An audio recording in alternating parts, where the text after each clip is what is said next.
দ্বিতীয় ক্যাম্পাস কেরানীগঞ্জে অবস্থিত, যেটি আমাদের কাজ শুরু করেছিল কিন্তু যে কাজ এখনো শেষ হচ্ছে না। আওয়ামী সরকারের আমলে যে কাজটি হচ্ছিল সে কাজটি হয়নি, এখনো হচ্ছে না। তাহলে আগের আওয়ামী সরকার এবং বর্তমান যে আমাদের সরকার, তার মধ্যে পার্থক্যটা আসলে কোথায়? আমরা এসেছিলাম, নাহিদ ভাই আমাদেরকে বলেছিলেন যে 3 মাসের মাঝখানে যদি আমাদের প্রশাসন চাই, যদি আমাদের বিশ্ববিদ্যালয় প্রশাসন চাই, তাহলে আমরা দ্বিতীয় ক্যাম্পাস পাবো। জগন্নাথের স্টুডেন্ট বাংলাদেশের মধ্যে সবচাইতে অসহায় স্টুডেন্ট, তাদের কিচ্ছু নেই, খাবার দাবারের জায়গা নেই, তাদের থাকার জায়গা নেই। আমার নেই, আমার 3 মাস পরে আমার বাসা ছেড়ে দিতে হবে, কই যাবো আমি জানি না। অথচ আজকে যদি আমার ক্যাম্পাস থাকতো, আজকে যদি আমার হল থাকতো, তাহলে এই দুর্ভোগ আমার পোহাতে হতো না।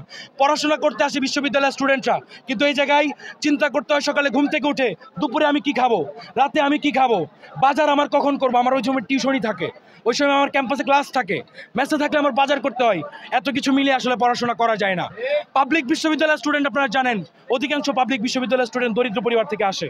তারা এখানে এসে পড়াশোনা করবে না, স্ট্রাগল করবে। বিশ্ববিদ্যালয়, বাংলাদেশের যতগুলো বিশ্ববিদ্যালয় আছে, ক্যাম্পাস হতে সময় লাগে।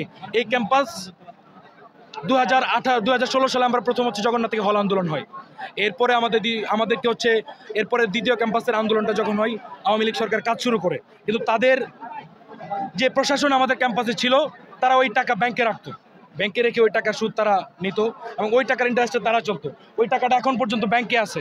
তাহলে আওয়ামী সরকারের যে প্রশাসকরা আমাদের বিশ্ববিদ্যালয় ছিল, তারা তো এখন নাই, বর্তমানে যারা আছে, তাহলে তারা কি করতেছে? তাদের কাছে প্রশ্ন করার পর তারা বলে যে এই দায় আমাদের না, এই দায় আপনাদের না। আমরা যখন হচ্ছে নাহিদ ভাইয়ের কাছে আসলাম, সে বললো যে বিশ্ববিদ্যালয় প্রশাসন যদি চায়, তাহলে 3 মাসের মাঝখানে সব কিছু হয়ে যাবে। বিশ্ববিদ্যালয় প্রশাসনের কাছে গেলে বলে আমরা জানি না, ইউজিসি জানে, ওরা জানে।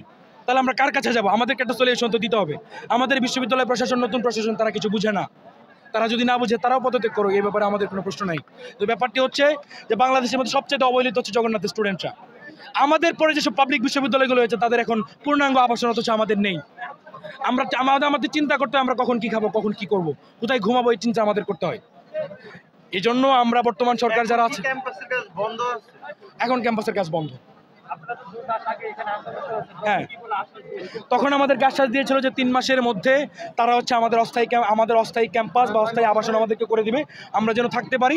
এবং এর মাঝখানে দ্বিতীয় ক্যাম্পাসের কাজ যেভাবে শুরু করার, তারা সেভাবে শুরু করবেন এবং তৃতীয় ক্যাম্পাসের কাজ খুব সহজে হয়ে যাবে, আমরা যেন পাই। এখন যদি দাবি পূরণ না হয় বা দীর্ঘ সময় লাগে, সেক্ষেত্রে আপনাদের অবস্থান কি থাকে? সেক্ষেত্রে আমাদের অবস্থান, আচ্ছা, দাবি পূরণের ব্যাপারটা যেটা আসছে, যে আমাদেরকে 2 মাস আগে বলা হয়েছিল যে 3 মাসের মধ্যে করে দিব, অলরেডি 2 মাস শেষ। 3 মাস দিয়েও যারা করতে পারে না, তারা আসলে কতটা সময় দেবে সেটাও সন্দেহান। তাদের কাছে সেই প্রশ্নটিও থাকে।